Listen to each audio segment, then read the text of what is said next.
வணக்கம். யூஎஸ்லேருந்து உங்கள் தமிழ் பொண்ணு பேசுகிறேன். இன்றைக்கி நம்ம பார்க்க போகிற மூவி மகாராஜா. பேருக்கு ஏற்ற மாதிரி பிரம்மாண்டமாக இருந்தது. 2 விஷயம் ஃப்ரெண்ட்ஸ் சொன்னாங்க இன்றைக்கி காலையில். விஜய் சேதுபதியோட 50வது மூவி அவர் நடிச்சிருக்காரு. அடுத்து 50th மூவி. வேறு என்ன வேணும் நம்மளுக்கு? நான் எந்த முன்னோட்டம் பார்க்கல. கண்டிப்பாக ஒரு நல்ல க்ரூவை செலக்ட் பண்ணியிருப்பார். நல்ல கதைக்களம் இருக்கும் அப்படின்ற நம்பிக்கையில் நானும் பையனும் இன்றைக்கி பாஸ்டனில் ஃபஸ்ட் ஷோ போய் பார்த்தோம். கண்டிப்பாக வீண் போகலை. It's worth the trip. எங்களுக்கு வந்து ஒரு 1 hour ட்ரைவ் பண்ணி போகணும். பெஸ்ட் சாய்ஸ், மூவி செலெக்ஷன் எல்லாமே ரொம்ப நல்லா இருந்தது. ஒரு ஹீரோயின் கிடையாது, ஒரு பாட்டு கிடையாது, கதைக்களம் தான் ஹீரோ. ரொம்ப நல்ல கதைக்களம்னு தான் சொல்லணும். நல்ல ஸ்டோரி லைன் அழகாக எடுத்திருந்தாங்க. எந்த இடத்துலையுமே பெசகு வராத மாதிரி எடுத்திருந்தாங்க. அதை பாஸ்ட் ப்ரெசண்ட் அப்படி தான் வந்தது மூவி. அப்படிங்கிறப்ப வந்து நமக்கு சீக்வன்ஸ் எங்கேயாவது நீங்கள் மிஸ் பண்ணிட்டீங்க அப்படின்னா கஷ்டம், ப்ளாட் புரியாது உங்களுக்கு. அதனால் நான் வந்து வெளியில் வந்ததுக்கப்புறம் கொஞ்சம் யோசிச்சு கனெக்ட் பண்ணேன். ஓகே இப்படி இருந்தது அப்படின்ற மாதிரி. அதுக்கப்புறம் 2-3 விஷயம் வந்து கனெக்ட் பண்ணுறப்ப தான் எனக்கு கிளாரிட்டி கிடச்சிது. உங்களுக்கும் அப்படி இருந்ததுன்னா கண்டிப்பாக கமெண்ட்டில் போடுங்க. ஃபஸ்ட் ஹாஃப் பயங்கர ஜாலியாக போகும்.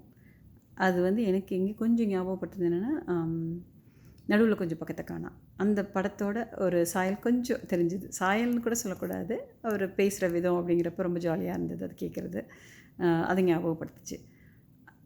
அந்த குட்டி குழந்தை பயங்கர எக்ஸ்ப்ரெசிவாக இருந்தால் அவ்வளோ அழகாக இருந்தது. அதுக்கப்புறம் அவள் டீனேஜ், ஒரு அப்பா பொண்ணு அப்படிங்கிற ஒரு கதைக்களம் சுற்றி வரும். அதுதான் வந்து main. I don't want to release the plot. என்ன கதைக்களம் அப்படின்னு சொல்ல விரும்பல. ரொம்ப அழகாக பண்ணியிருந்தாங்க 2 பேருமே. அடுத்தது வந்து police station. Most of the story வந்து போலீஸ் ஸ்டேஷனுக்குள்ளே கொஞ்சம் நடக்கும். அதில் வந்து ஸ்பெஷல் கேரக்டர்னு சொல்லணும்னா நட்டி. அவரோட தெனாவட்டான பேச்சு, ஆல்வேஸ் அவர் வந்து ஒரு நல்ல போலீஸா கெட்ட போலீஸா அப்படிங்கிற ஒரு தாட் நம்மளுக்கு இருந்துகிட்டே இருக்கிற மாதிரி தான் அவரோட பேச்சு அதெல்லாம் போயிட்டே இருக்கும். அழகாக நடிச்சிருக்கார் எப்பயும் போல். He nailed it. அடுத்தது அனுராஜ் காஷ்யப். அவர் வந்து எந்த மனுஷனையுமே வந்து நல்லவங்கன்னு நம்ம நம்பிடக்கூடாது அப்படிங்கிற மாதிரி ஒரு கேரக்டர்.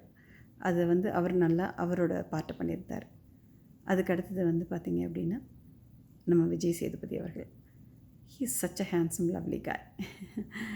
ஒரு ஹீரோ அப்படின்னா இப்படி தான் இருக்கணும் அப்படிங்கிறது எல்லாத்தையும் உடைச்சி, நாங்களும் ஒரு சராசரி மனுஷங்க தான், எங்களுக்கும் ஃபீலிங் இருக்கும், நாங்களும் இப்படி தான் அப்படிங்கிற மாதிரி நீங்கள் எல்லாத்தையும் பிரேக் பண்ணதுனாலையா என்னென்னு தெரியல, உங்களுக்கு இவ்வளோ fan followers. But I am also one of you fan அப்படின்னு சொல்லிக்கிறேன். நான் அதில் ரொம்ப சந்தோஷப்படுறேன். இந்த வாழ்த்துக்கள் அண்ட் நிறைய இன்னும் நீங்கள் வெற்றி பெறத்துக்கு எங்களோட மனப்பூர்வமான வாழ்த்துக்கள். இது 50th மூவி. எவ்வளோ பெரிய ஜேர்னி, பெரிய லாங் ஜேர்னி ஃபார் யூ. நீங்கள் ஆரம்பித்து 2010 தென்மேற்கு பருவக்காற்றில் ஆரம்பித்து இவ்வளோ தூரம் வந்திருக்கீங்க. Wishing you all the best and success in your life and in your journey. மூவியில் அவ்வளோ பிரமாதமாக ஒரு அப்பாவாக ஒரு கேரக்டர், கொஞ்சம் வயசான ஒரு டீனேஜ் பொண்ணுக்கு நடிக்கிற மாதிரி, அதை வந்து இவ்வளோ அழகாலாம் பண்ணவே முடியாது. எவ்வளவு இறங்கி போலீஸ் ஸ்டேஷனில் அத்தனை பேர்கிட்டையும் வந்து இறங்கி நீங்கள் என்ன ஆனாலும் பரவாயில்ல, நான் நினச்சது நடக்கணும் அப்படிங்கிறதுக்காக அவ்வளோ இறங்கி போகிறதெல்லாம் வந்து ரொம்ப நல்ல கேரக்டர். இவ்வளோ ஸ்ட்ராங் பர்சனாலிட்டி இப்படி இருக்க முடியும் அப்படிங்கிறதையும் வந்து அவ்வளோ அழகாக வெளிப்படுத்தியிருந்தீங்க. Kudos for selecting the right crew and right movie selection and congratulations. கண்டிப்பாக இந்த படம் உங்களுக்கு வெற்றி பெறும் அப்படின்ற நம்பிக்கை எனக்கு இருக்குது. நீங்கள் இந்த மூவியை செலக்ட் பண்ணி நடித்ததுக்கு ஃபர்ஸ்ட் ஆஃப் ஆல் நன்றி தான் சொல்லணும். அடுத்தது வந்து டைரக்டர் கடைசியாக வந்து ஒரு டச்சு, அது வந்து ரொம்ப கரேஜ். அந்த பொண்ணை வந்து பார்த்து பேச வைக்கிறது அப்படிங்கிறதெல்லாம் வந்து ரொம்ப பெரிய விஷயம், ரொம்ப நல்ல விஷயம் நீங்கள் பண்ணியிருக்கீங்க. அது வந்து இட் மேக்ஸ் ஹியூஜ் டிஃப்ரென்ஸ். இன்னொரு விஷயம் நான் சொல்லணும்னு நினச்சேன். இது வந்து பெரிய டாப்பிக்கு. இதை நீங்கள் அப்படியே கடந்து போயிட முடியாது. ஒரு தவறு நடக்கிறப்ப சொல்லுவாங்க, அங்கே உள்ள ஒருத்தர்னு சொல்லுவார், மனைவியும் ஊரில் இல்லை அப்படிங்கிறது. அது வந்து எவ்வளோ பெரிய ஒரு வார்த்தை அப்படிங்கிறது வந்து ஒரு கல்ச்சுரல் இதுக்கு வந்து அநாகரிகத்துக்கு காமிக்கிறது அப்படிங்கிறது வந்து நிறைய பேர் சொல்கிறது அவர் எடுத்து காமிச்சிருக்காரு. இந்த இடத்துல இப்படி சொல்கிறாங்க அப்படிங்கிறது அது எவ்வளோ தவறு. அதை பற்றி நான் பேச ஆரம்பித்தேன்னா அது பெரிய டாப்பிக்காக போயிடும். அதனால் அதுக்குள்ளே போக விரும்பலை. பட் இங்கே கண்டிப்பாக சுட்டி காமிக்கணும்னு தோணுச்சு எனக்கு. இதெல்லாம் வந்து நடந்துக்கிட்டு இருக்குது. இது நடக்காமல் இருக்கணும் அப்படிங்கிறது தான் என்னோடய ஆசை. இந்த படம் பார்த்து முடிச்சுட்டு நாங்கள் வெளியில் வர்றப்போ பயங்கர ஒரு ஹெவி ஹார்ட்டோடு தான் வந்தோம். நானும் பையனும் வர்றப்போ வந்து 2 பேருமே காருக்கு வந்து சேர்கிற வரைக்கும் பேசவே இல்லை. 2 பேருக்குமே ரொம்ப என்ன சொல்ல, ஒரு கனமாக இருந்தது. ஒரு கஷ்டமாக இருந்தது. ஒரு இப்படி நடக்குது அப்படின்னு படம் முடிஞ்சிருச்சு.